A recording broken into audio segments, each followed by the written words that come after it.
Hey, what's up everybody? So here's my review for Marvel's latest film, The Black Panther. Black Panther is my favorite Marvel film for a number of reasons. The film carries a lot of themes and elements that are really close to my heart, or I feel strongly about over the years, things that I've been reading up about, or things that I've been exposed to, and it's just really nice to see all that coming into one film. And it's just crazy how something this entertaining can carry so much depth. I'm gonna start off by discussing mine and a lot of people's favorite part about the film, which was Eric Killmonger. By the way guys, spoilers alert, please go see the film. Eric Killmonger, played by Michael B. Jordan. Now besides Michael B. Jordan being a complete stud in the film when he takes off his shirt, you guys remember what that was like, right? When he took it off in that fight scene, I just went like, holy shit! I heard some girl broke her retainer because of that.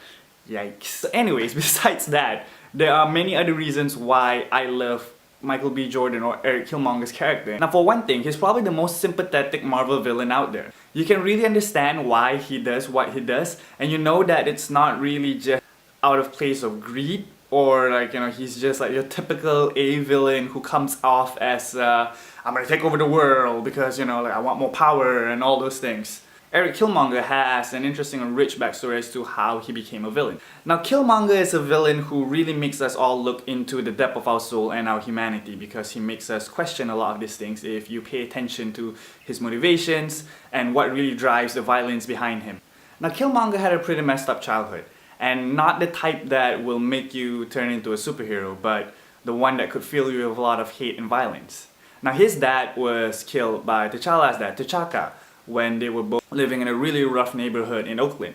Considering that he was a little boy when his father was killed and he was left with absolutely nothing, as his uncle left to live in a country filled with all the riches that could feed every single poor person on the planet, enough resources to build and like help all of us just out of this kind of like rut or war, right? What's interesting about this situation that he found himself in is that this shows the thin line or the fine line of one's path to becoming a villain or superhero. Batman had the same, where his father was killed right in front of his eyes, but you know, people could argue saying that like, look, Batman still had a lot of wealth and he still had a quite comfortable life, so probably because of that he could have chosen the path of a hero because he had something to kind of like work around with, although he was filled with anger the same way that Killmonger was probably filled with anger as he was growing up. But that anger slowly grew into hatred, and especially when he looked around him and realized that it wasn't just him who was suffering from all this, that, you know, everybody else of his skin color were suffering, not just in places like in certain areas of America, but like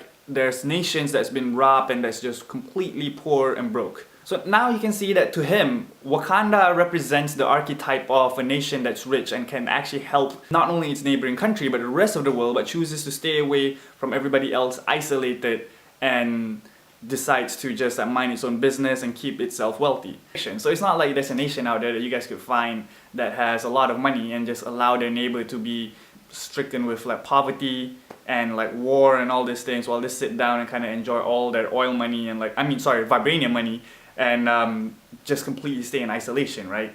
It's all fiction.